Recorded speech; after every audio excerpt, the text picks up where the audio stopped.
امرتسری مسلمانوں کو معلوم ہوگا کہ ریگو برج کو جو سڑک جاتی تھی اس کی بائیں جانب گول باغ ہوا کرتا تھا۔ اس گول باغ سے پہلے ایک چھوٹا سا میدان آتا تھا جہاں کوئی سبزہ نہیں تھا، بادامی رنگ کی مٹی کا میدان تھا۔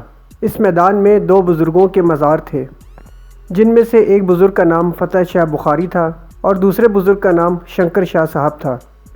خدا جانے دوسرے بزرگ کا اصل نام کیا تھا، مگر سب لوگ ان کے مزار کو شنکر شاہ صاحب کے مزار کے نام سے ہی یاد کرتے تھے اور ان کا یہ نام مشہور تھا۔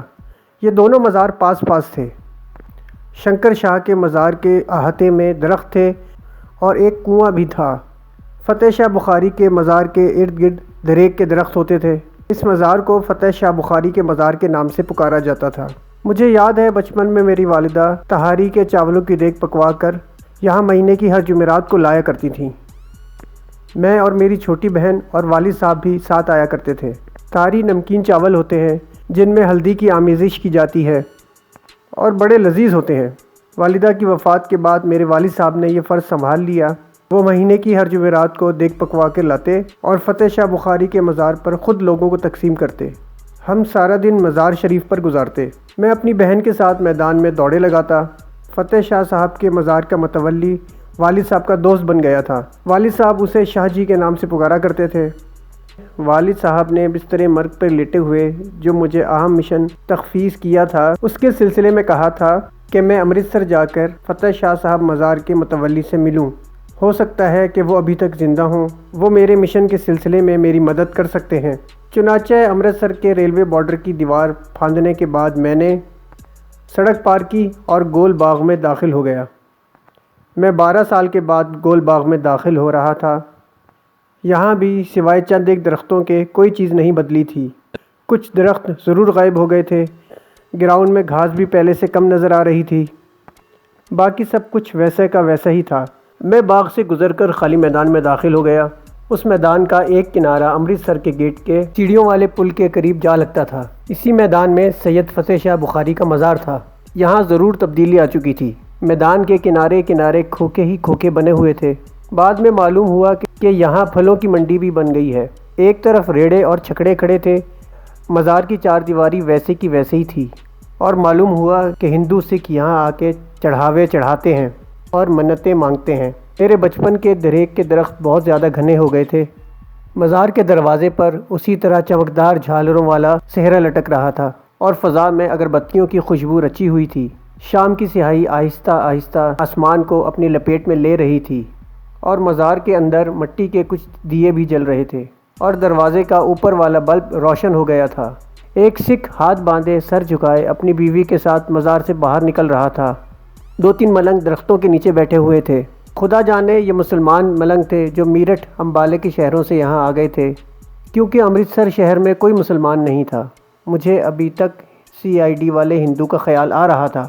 میں نے یہاں مزار میں داخل ہونے سے پہلے بھی پیچھے مڑ کر دیکھا تھا۔ شام کا اندھیرا میدان میں پھیلنے لگا تھا۔ مجھے وہ خفیہ پولیس کا ہندو کانسٹیبل کہیں نظر نہ آیا۔ یقیناً اس سے میری جان چھوٹ گئی تھی۔ میں مزار کے اندر داخل ہو گیا۔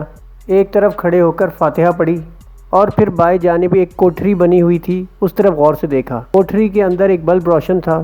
ایک بوڑھا آدمی جس نے سبز رنگ کے کپڑے پہنے تھے اور سفید داڑھی تھی، کوٹھری کے باہر بیٹھا کچھ پڑھ رہا تھا۔ میں نے قریب جا کر سلام کیا تو اس آدمی نے آنکھیں کھول دیں اور کسی قدر تعجب سے مجھے دیکھنے لگا۔ کہاں سے آئے ہو یہاں؟ اس کی اردو خالص اہل زبان والوں کی اردو لگتی تھی۔ میں نے کہا دلی سے آیا ہوں، شاہ صاحب سے ملنا ہے۔ میں نے شاہ صاحب کا نام لیا جو مجھے والد صاحب نے بتا دیا تھا۔ اس شخص نے کوٹھری کی طرف اشارہ کیا، اندر چلے جاؤ۔ کوٹھری کا دروازہ چھوٹا سا تھا اور کھلا ہوا تھا۔ میں نے جوتے باہر اتارے اور اندر داخل ہو گیا۔ ایک بزرگ صورت سبز پوش آدمی گاؤ تکیے سے ٹیک لگائے بڑی سکون کے عالم میں بیٹھا تھا۔ آنکھیں تھوڑی بند تھیں، تھوڑی کھلی تھیں۔ ہاتھ میں تسبیح تھی، منہ میں کچھ پڑھ رہا تھا۔ انگلیاں تسبیح کے دانوں پہ چل رہی تھیں۔ میں سلام کر کے ادب سے ایک طرف بیٹھ گیا۔ بزرگ نے مجھ پہ ایک نگاہ ڈالی، وعلیکم السلام کہا اور پھر اپنی کیفیت میں ڈوب گئے۔ کوٹھری میں ہم دونوں کے سوا اور کوئی نہیں تھا۔ موقع بڑا مناسب تھا۔ میں بات شروع کرنے ہی والا تھا، بھائی کہاں سے آئے ہو؟ پہلے تو میں یہاں کبھی نہیں دیکھا۔ میں نے فتح شاہ بخاری کے متولی کا نام لے کر کہا کہ مجھے شاہ صاحب سے ملنا ہے، میں دلی سے آیا ہوں۔ میں نے انہیں ابھی بالکل نہ بتایا کہ میں پاکستان سے آیا ہوں۔ بزرگ نے آنکھ کھول کر دیکھا اور فرمایا کہ برخوردار شاہ صاحب کو انتقال ہوئے تو 7 برس ہو گئے ہیں۔ مجھے بتاؤ میں کیا خدمت کر سکتا ہوں؟ میں ان کا چھوٹا بھائی ہوں، مجھے سید غلام علی شاہ کہتے ہیں۔ میں سوچ میں پڑ گیا کہ ان پر اپنے دل کا راز افشاں کرنا مناسب رہے گا یا نہیں۔ میں ابھی سوچ ہی رہا تھا کہ باہر کچھ شور و غل کی آوازیں بلند ہوئیں۔